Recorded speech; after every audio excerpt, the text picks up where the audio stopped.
আমরা যারা আছি আমরা যদি একটু আওয়াজ দিই অনেক হয়ে যাবে। একবার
কিছুদিন আগে পর্যন্ত কল্পনাও করা গেছে না এরা হয়তো দুনিয়ার জমিনে থাকবে না, এই কল্পনাও করা গেছে না, কিন্তু এই 2 দিন আগে তাদেরই জানাজা আমরা পড়তে হইল। এই হলো একদিকে আল্লাহ পাক রব্বুল আলামিন আমাদেরকে নিয়ামত দিবেন, আর হয়তোবা আমাদের কোন গুনাহর কারণে আল্লাহ তাআলা আলিম নামে কিছু নিয়ামতদেরকে আমাদের মধ্য থেকে উঠিয়ে নিয়েছেন। যারা এই দুনিয়ার জমিনে মানুষদেরকে সঠিক পথ দেখানোর জন্য রাহবার হিসেবে ছিলেন, আমাদের সেই মাথার উপর ওলামায়ে কেরামগণ আস্তে আস্তে শুধু বিদায় নিতেছেন। এই জন্য আমাদেরকে বেশি বেশি করে দোয়া করতে হবে, আল্লাহ আমাদের মাথার উপর থেকে আলিম নামী এই বড় বড় ছায়াদার গাছগুলোকে সরাইয়া দিয়েন না। আল্লাহ পাক রব্বুল আলামিন আমাদের আরো যারা ওলামায়ে কেরামগণ আছেন, সিলেটের বিশেষ করে সিলেটের ওলামায়ে কেরাম যারা আছেন, গোলাপগঞ্জের ওলামায়ে কেরামগণ যারা আছেন, আল্লাহ তাআলা যেন সকলের হায়াতের মধ্যে বরকত দান করেন, সকলে বলি আমিন। এই আলিমগণ থাকা আমাদের জন্য কত বড় নিয়ামত। আমরা তো নিয়ামত না গেলে নিয়ামতের অনুধাবন করতে পারি না, বুঝতে পারি না, নিয়ামত নিয়ে চিন্তা ফিকিরও করি না। যেমন আমাদের অন্যান্য আরো যত নিয়ামত, এই যে হায়াত নামে নিয়ামত আল্লাহ পাক রব্বুল আলামিন আমাদেরকে দান করছেন, আজকে আমরা এখানে আসতে পারছি। আল্লাহ পাক রব্বুল আলামিন বলেন, বান্দা আমি আল্লাহ তোমাকে হায়াত নামে নিয়ামত দান করেছি, কিন্তু বলে আমার বান্দাকে আমি আল্লাহ এই হায়াত নামে নিয়ামত দান করি নাই। পেটের ভিতরে থাকা অবস্থায় সে দুনিয়ার হায়াত পায় না, পেটের ভিতরে থাকা অবস্থাতেও আমি আল্লাহ কোন বান্দাকে আমি আল্লাহ নিয়ে যাইতে পারি, দুনিয়ার জমিনে আসতে দেই না। কিন্তু আমি আল্লাহ তোমাদেরকে হায়াত নামে নিয়ামত দান করলাম, আমি আল্লাহ দুনিয়ার হায়াত তোমাদেরকে দান করেছি। এই দুনিয়ার জমিনে তোমরা আগমন করলাম, আমি আল্লাহ যদি চাইতাম দুনিয়ার জমিনে আসার পরেও তোমার একটা পা আমি আল্লাহ না দিতে পারতাম। দুনিয়ার জমিনে আমার অনেক বান্দা আছে, দুনিয়ার হায়াত পাইছে ঠিক, কিন্তু তার একটা পা নাই, আর নাহলে 2টা পা নাই। আমি আল্লাহ হয়তো তাকে জবান দান করি নাই, দেখতে এত সুন্দর একটা মানুষ রে, এই মানুষটাকে দেখতে অত্যন্ত মহব্বত লাগে, কিন্তু কাছে যাওয়ার পরে দেখা যায় মানুষটা কথা বলতে পারে না। আছে না নাই? স্মরণ করিয়ে দিতে চান, ও বান্দা আমি আল্লাহ তোমাকে শুধু হায়াত নামে নিয়ামতটাই দান করে নাই, আমি আল্লাহ তুমি দুনিয়ার জমিনে আসার পরে আমি আল্লাহকে ডাকার জন্য একটা জবান দান করেছি, আমি আল্লাহর নামের জিকির করার জন্য, আমি আল্লাহর কাজ করার জন্য, আমি আল্লাহর জিকিরুল্লাহ মাহফিলে যাওয়ার জন্য আমি আল্লাহ তোমাকে 2খানা পা দান করেছি। অনেক মানুষ তো এই পাটাও পায় নাই, জুবানটাও পায় নাই, কেউ তো হায়াতও পায় নাই।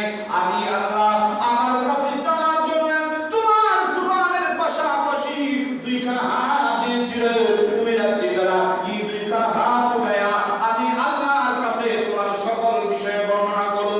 তুমি কি চাও আমি আল্লাহকে বলো, তোমার কি প্রয়োজন আছে আমি আল্লাহকে বলো। আমি আল্লাহ তোমাকে দেওয়ার জন্য প্রস্তুত আছি, কিন্তু তুমি চাও না। আমি আল্লাহর ওই হাত নামে নিয়ামতকে তুমি অন্য রাস্তায় ব্যয় করো। আজকে ওই হাত দিয়া ঘুষের পয়সা নিয়ে তুমি ডলার রাখো, এই হাত দিয়া তুমি গরিবদেরকে তোমার চাইতে নিচু পর্যায়ের মানুষের উপরে তুমি হাত উঠাও, নিচু পর্যায়ের মানুষের উপর আমার নিয়ামত পা উঠায় দাও। ও বাবা, আমি আল্লাহ তোমাকে নিয়ামত দান করলাম, হায়াত নামে নিয়ামত। ওই হায়াত নামে নিয়ামতটাকে তুমি সারাটা জীবনের হায়াতটাকে তুমি খারাপ কাজে ব্যয় করে দিলা, কিন্তু তুমি চিন্তা করলা না আমি আল্লাহ তোমার হায়াত নামে নিয়ামত দান করেছি। এই নিয়ামতের প্রকৃত শুকরিয়া আদায় হবে তখন যখন তুমি তোমার এই জীবনটাকে আমি আল্লাহর হুকুম মতো পরিচালনা করবে। কিন্তু তুমি তো এটা বুঝো না, তুমি মনে করো এই যে হায়াতটা তুমি পাইছো, মায়ের গর্ভ থেকে দুনিয়ার জমিনে আসছো, বাবা কষ্ট করে তোমার লালন পালন কইরা আজকে এত বড় বানাই দিছে, এখন তুমি তোমার জীবনের প্রত্যেকটা সময় আল্লাহ তাআলার হুকুমের উল্টা চলো। এটা তুমি তোমার নিজের বিবেককে একবার চিন্তা করো, বিবেককে জিজ্ঞাসা করো একবার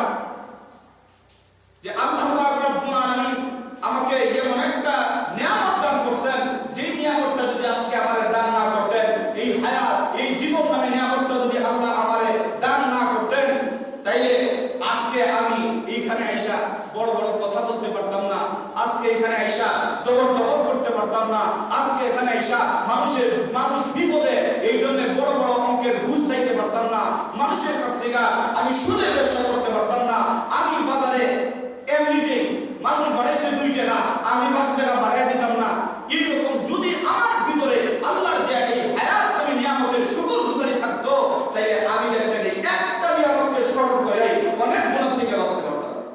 কিন্তু আজকে মূল কারণ হলো আল্লাহর নিয়ামত নিয়ে আমাদের কোনো চিন্তা নেই।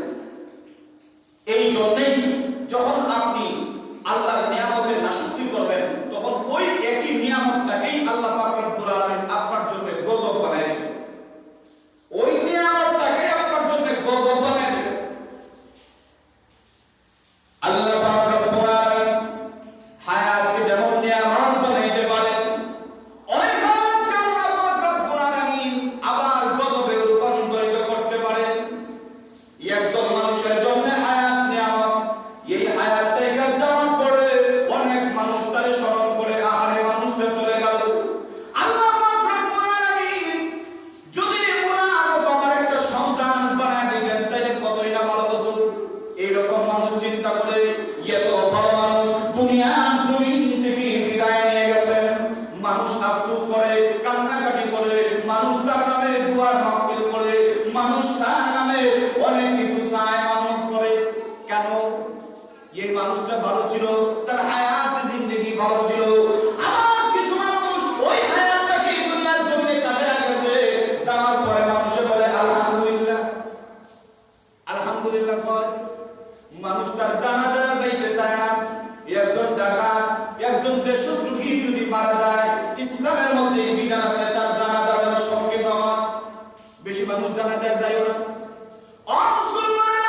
আজকে তার ওই হায়াতের কারণে, তার জিন্দেগির কারণে যে সময়টা দুনিয়ার জমিনে অতিবাহিত করেছে, ওই জমিনের মধ্যে ওই সময়টাকে খারাপভাবে কাটানোর কারণে আজকে তার উপরে তো দুর্গতি আসলো। তাই আপনারা বলেন, এই হায়াতের জিন্দেগি ডাকাত আর দেশদ্রোহীর জন্য নিয়ামত না গজব? জুড়ে বলুন না, নিয়ামত না গজব? গজব হয়ে গেল। অথচ ওই একই হায়াতটাই আরেকজনের জন্য নিয়ামত। আজকে হযরত মাওলানা বিলাল আহমদ সাহেব রাহিমাহুল্লাহ, উনার এই জিন্দেগিটা এমন সুন্দরভাবে উনি কাটাইয়া গেছেন, যার কারণে মানুষ উনার এত সুনাম করতেছে, উনার জন্য কাঁদতেছেন আর বলতেছেন উনি এমন একটা জীবন কাটাইয়া গেছেন, এই জীবনটা তার জন্য ছিল নিয়ামত। উনার জন্য এই জীবনটাই ছিল নিয়ামত। আপনি যত আল্লাহর বিধান মেনে চলতে পারবেন, আল্লাহ যত হুকুম আহকাম দিয়েছেন সেই হুকুমগুলো যত মেনে চলবেন, ততই আপনার এই জীবনটা নিয়ামতে রূপান্তরিত হবে। আর যত বেশি আল্লাহর হুকুমের উল্টা আপনার জীবন পরিচালনা করবেন, আপনি মরার পরেও আপনার রূহ আপনার এই জীবনটা নিয়ে পস্তাই। কেন এই জীবন পাইছিলাম? যদি আমার এই হায়াত জীবনটা না থাকতো, তাহলে কমপক্ষে কবরে আইসা লাঠির বাড়ি খাইতে হইতো না। যদি এই হায়াতটা না থাকতো, হায়াত না থাকতো তো গুনার কাজ করতাম না। শিশু যারা মারা যায় জন্ম হওয়ার পরে, তাদের কোনো হিসাব নিকাশ নাই। কিন্তু আমরা বালিগ হওয়ার পর থেকে আমাদের হিসাব নিকাশ শুরু। এখন আমরা যত ভালো কাজ করবো, কবরে যাওয়ার পরে আরামে থাকবো, আর যত খারাপ কাজ করবে, কবরে যাওয়ার পর থেকে শাস্তি শুরু। এই জন্য দেখেন, আপনার জন্য যদি আপনি ভালোভাবে চালান, তাহলে এটা আল্লাহর দেয়া নিয়ামত, হায়াত আল্লাহর দেয়া নিয়ামত। আর যদি খারাপ দিকে পরিচালনা করেন, তাহলে এই হায়াতই আপনার জন্য আল্লাহর দেয়া গজব। আমাদের কারণে, আমাদের আমলের কারণে এই হায়াতটা আমাদের জন্য কোনো সময় নিয়ামত হয়, আবার কোনো সময় গজব হয়ে যায়। সকল জিনিসই এরকম মুসলমানেরা। এই জন্য আমাদের এই হায়াতটাকে এমনভাবে গড়তে হবে যাতে আমাদের এই হায়াত আমাদের জন্য নিয়ামত হয়। আল্লাহ পাক রব্বুল আলামিন এই জন্যই সর্বপ্রথম বলতেছেন, ইয়া আইয়ুহাল্লাযীনা আমানুত্তাকুল্লাহ, হে ঈমানদারেরা, আমি আল্লাহকে ভয় করো। জীবনকে আপনি সুন্দরভাবে পরিচালনা করে জীবনটাকে যদি নিয়ামত বানাইতে হয়, তাইলে সর্বপ্রথম আল্লাহকে ভয় করতে হবে। যদি আল্লাহর ভয় আপনার অন্তরে থাকে, তাহলে তেরা তেরা রাস্তায় আপনি যাওয়া সম্ভব না। আল্লাহর ভয় যদি অন্তরে থাকে, তখনই আল্লাহর ভয় আপনার অন্তরে থাকলে আপনি চলবেন আল্লাহর দেখানো পথে, আল্লাহ যে পথে হুকুম করেছেন সেই পথে। আর দেখবেন আপনার এই হায়াতটা যত যাবে, এই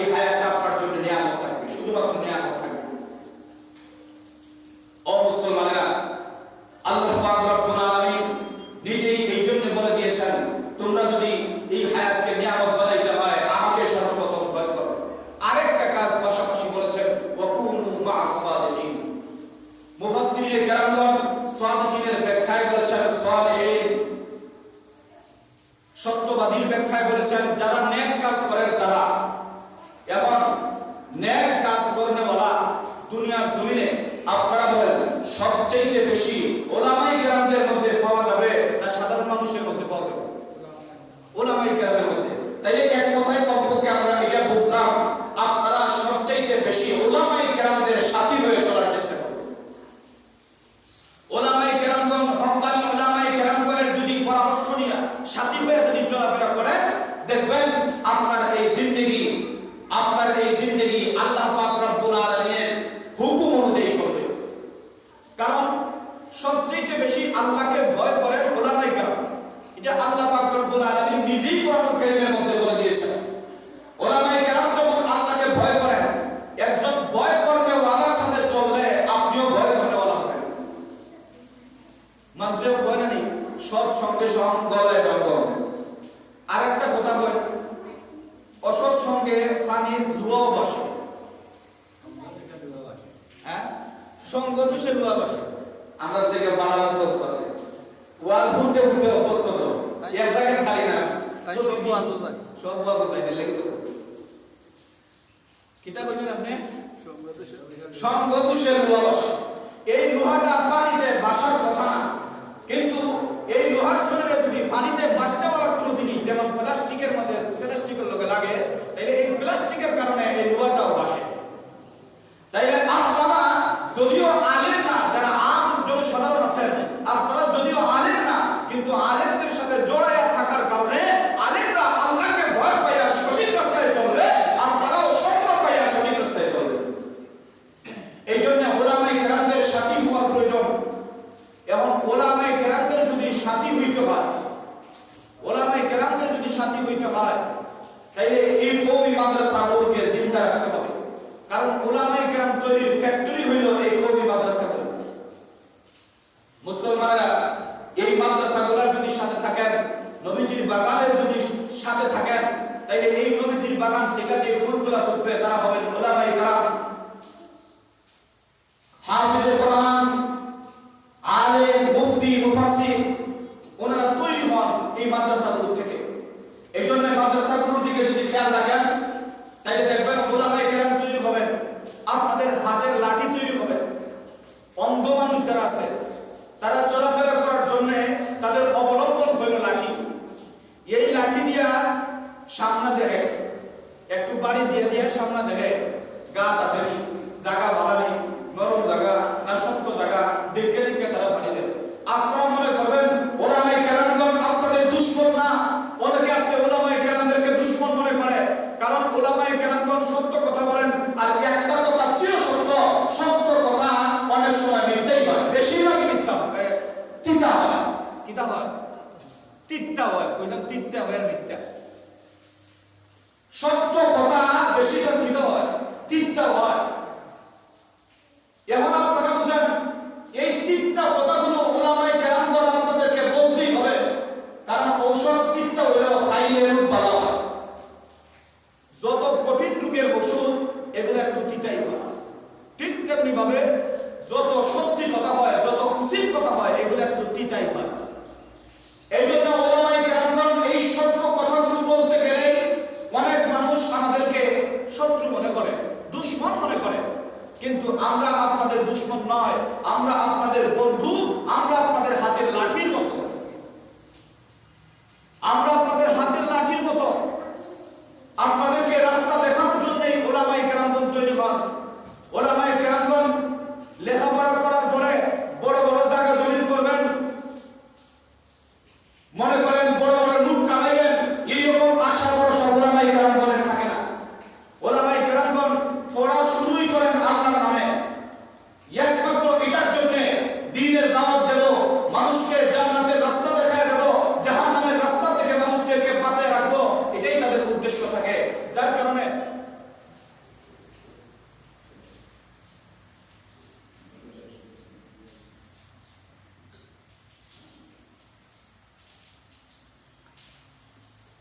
ওলামায়ে কেরামগণ এই নিয়ত করে লেখাপড়া করেন যে একমাত্র আল্লাহর জন্য লেখাপড়া করতেছি, আমাদের আর কোনো জিনিসের সম্মানের দরকার, আর কোনো জিনিসের সম্মানের দরকার নাই।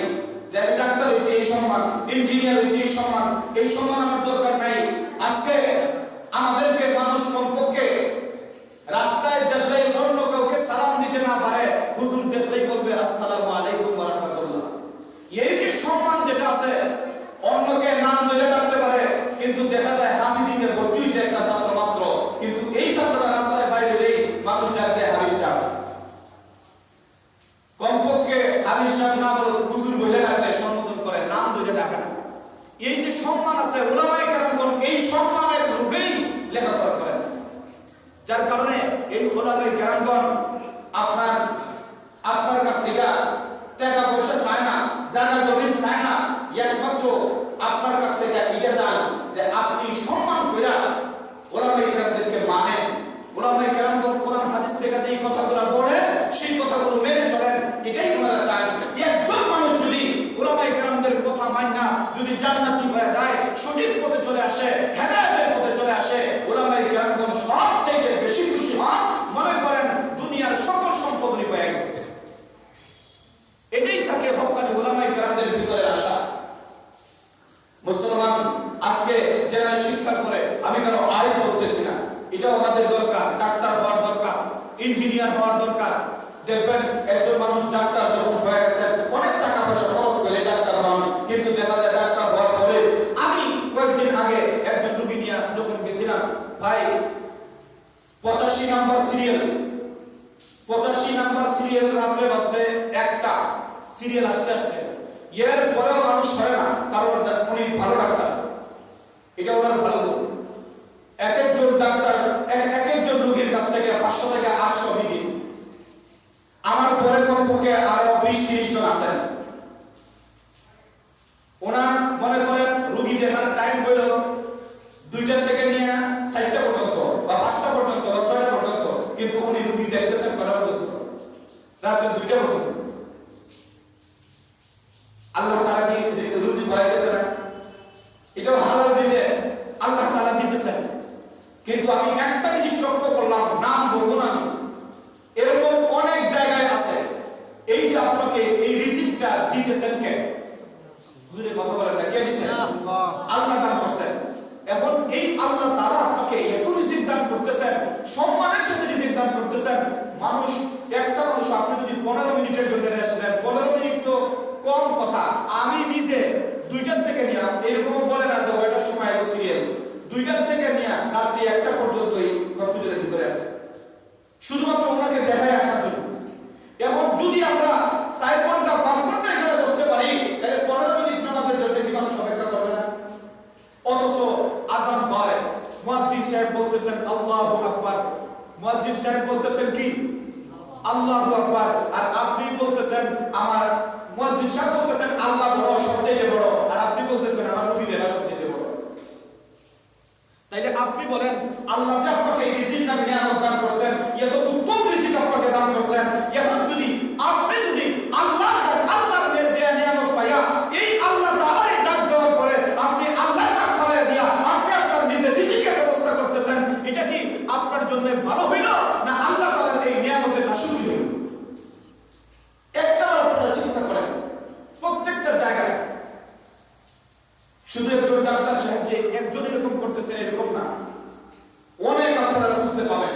আবার কিছু মানুষ এরকম আছে যে যেদিকেই যা কিছু যাক না কেন, আমার নামাজের সময় হলে আমি নামাজে চলে যাব। এদেরকে আপনারা আবার জিজ্ঞেস করে দেখবেন, এরা হয়তো কম রিজিক পায়, সামান্য হয়তো রিজিক পায়, কিন্তু এরা কোনোদিন কোনো মানুষের কাছে কষ্ট হইতে যায় না, কারণ তাদের কষ্ট নাই। আল্লাহ পাক রব্বুল আলামিন সামান্য জিনিসের মধ্যেও বরকত দিতে পারেন কি পারেন না? বলেন না কেন, পারেন কি পারেন না? ওহরহ এরকম আছে, কারণ আমরা হলাম সেই বরকতি নবী মুহাম্মদুর রাসূলুল্লাহ সাল্লাল্লাহু আলাইহি ওয়াসাল্লামের উম্মত, যেই নবীজির জমানায় কত বরকতি মুজিজা পড়ে আছে। যদি আপনারা তালাশ করেন তাহলে অনেকটা পেয়ে যাবেন। আলোচনা করতে গেলে, বরকতের আলোচনা করতে গেলে অনেক সময় লাগবে। আমরা সেই বরকতি নবী মুহাম্মদুর রাসূলুল্লাহ সাল্লাল্লাহু আলাইহি ওয়াসাল্লামের উম্মত, আমাদের রিজিকে কি আল্লাহ বরকত দিতে পারেন না? তাহলে আপনি কেন এই সামান্য রিজিকের জন্য, সামান্য এই রিজিকটা 15 মিনিটে আপনার কি আর হবে? মানুষ 6 ঘন্টা লাইন দিয়ে আমি বসে আছি, আপনি যদি 15 মিনিটের জন্য বলেন এখন 15 মিনিট কত থাকবে, রোগী দেখা চলবে না, নামাজ পড়ি তারপরে রোগী দেখবো, আমি আশা করি মানুষের একই আপনার প্রতি আরো বেড়ে যাবে। কিন্তু দেখা যায় অনেক আছেন নামাজ পড়েন আলহামদুলিল্লাহ, কিন্তু কিছু মানুষ এরকম আছেন। এখন আপনি যে এই আপনাকে আল্লাহ তাআলা ডাক্তারি যে ইলমটা নিয়ামত দান করলেন, ইলম নিয়ামত দান করলেন, এই দানটা করছেন আল্লাহ পাক রব্বুল আলামিন, কিন্তু আপনি এই দানটা পাইয়া আপনি আল্লাহকে ভুলে গেছেন, যে আপনারা দিলেন তারে ভুলে গেছেন, আর এখন আপনি আপনার নিজের রিজিকের তালাশ এটাকেই সবচেয়ে বড় মনে করতেছেন।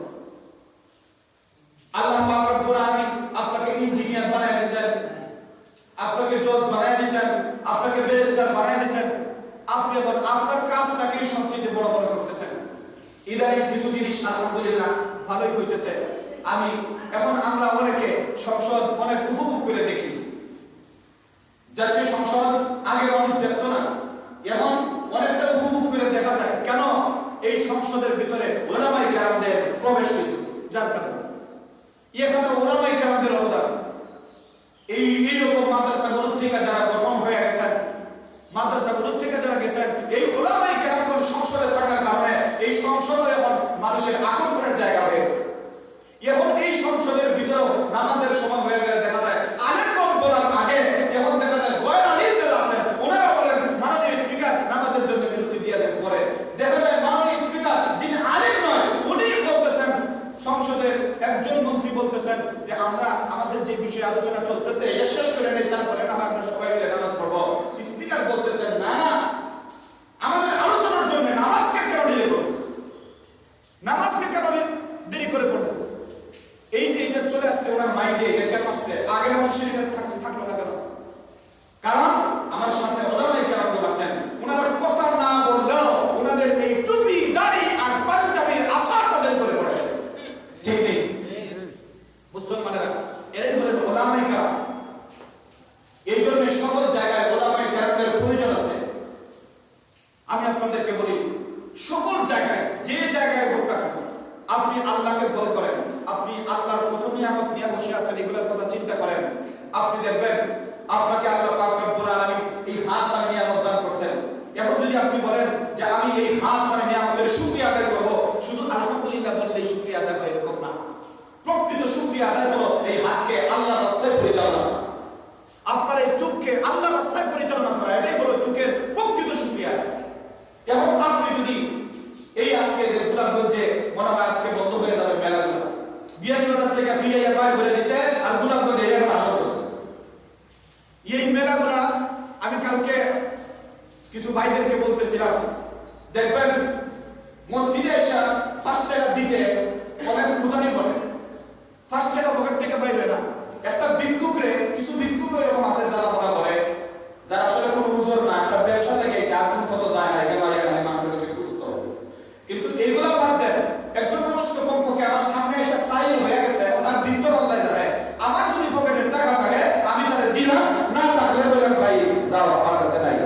কিন্তু দেখবেন 5 টাকা দিতে বার করছে, আরো 5 টাকা রেখে এনে কি জানে তোর কি জানে, তোর জোয়ান মানুষ আর তো আছে নাম বলে আসতে পারে, তোর বাড়িতে তোর মা নাই, তোর বাপ নাই, বাড়ি কোন টাকা কই থেকে এগুলো ভিক্ষা করো। এখন এর প্রশ্নের জবাব দিতে দিতে 5 টাকা দিল, এই প্রশ্ন করার পরে 5 টাকা দিলেন। কিন্তু কালকে দেখলাম একটা মেশিন এখানে আছে আর এখানে জুলেন আছে, একটা ঘুষি পেয়ে হুজুর আর দিয়া 20 টাকা দেয়, একটা ঘুষি মাত্র মারিয়া 20 টাকা দেয়। এই ঘুষি কি 20 টাকা দিয়ে মারা লাগবে? এমনিতেই কামে সত্য পরীক্ষা করা যায় 95 টাকা। তাহলে আপনি কেন এই ঘুষি মেরে 20 টাকা দেন? এটা কি অপচয় হয় না? আপনারা অন্যান্য জায়গায় দেখবেন এই 10 টাকা 5 টাকা দেওয়া গেলে সামান্য দেখবেন বাসে ওঠার পরে বাসে তারাই 1-2 টাকায় তার হিসাবের টাকা, এখান থেকে যদি তারা আপনারা ছাড় দেয় তাহলে ড্রাইভার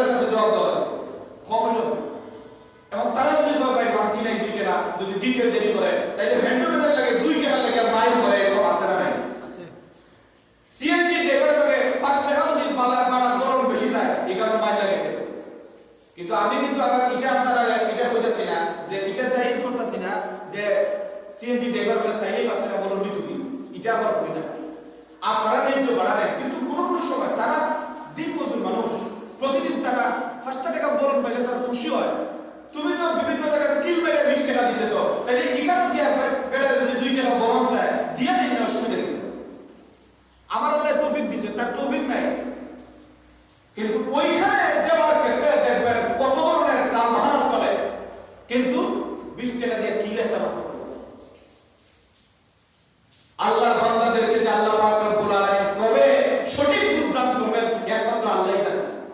তাছাড়া আরো কত জুয়ার আরো নিয়ে এই জায়গায় বসানো জুয়া।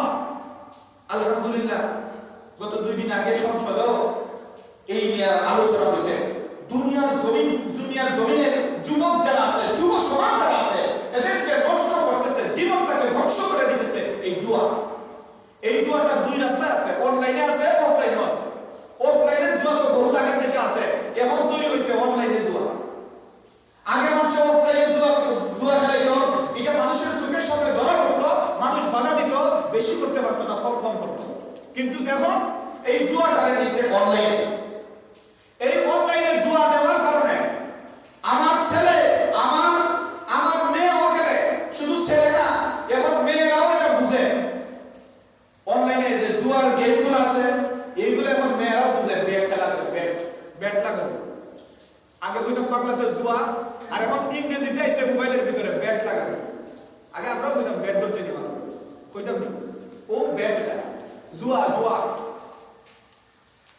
এখন এই অনলাইনে জুয়াটা আসার কারণে এখন এই জুয়া লুকাইয়াও দেখে, লুকাইয়াও খেলে, প্রকাশ্যও খেলে। আপনি ধরতেই পারতেন না, লেখের তলে বইয়া তো জুয়া করা যায়।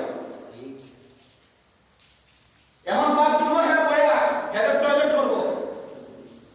হেজের টয়লেট করবো, এই টয়লেটের সময়টা এক্সট্রা কাটায় না, টয়লেটের মধ্যে এইদিকে ডাউনলোড করে এদিকে আপলোড করবো। এখন এইদিকে বইয়া জুয়া খেলায় তার এই কাজ। এই জন্য আজকে যুব সমাজদেরকে ধ্বংস করার জন্য এখন জুয়াটারে অফলাইন থেকে অনলাইনে নিয়ে গেছে, যাতে এটা ভালো করে বিস্তৃত হয়। আগে আসি বিভিন্ন রাস্তার পাশে দোকানে বসে খেলতো, বা বিভিন্ন জায়গায় জুমনি বানায় বইয়ে জুয়া খেলতো, বিভিন্ন নীরব বাড়িতে বইয়ে জুয়া খেলতো।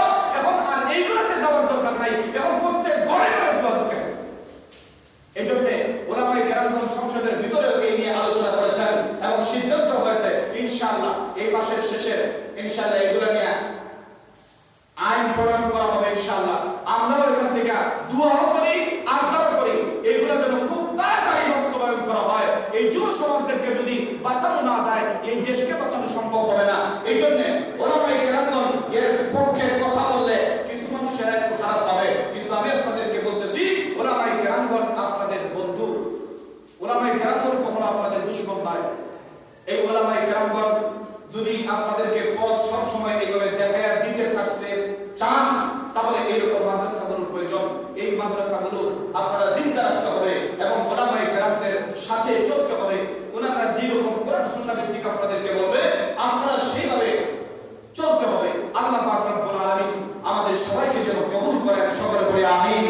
আল্লাহ পাক রব্বুল আলামিন যেন এই জামিয়া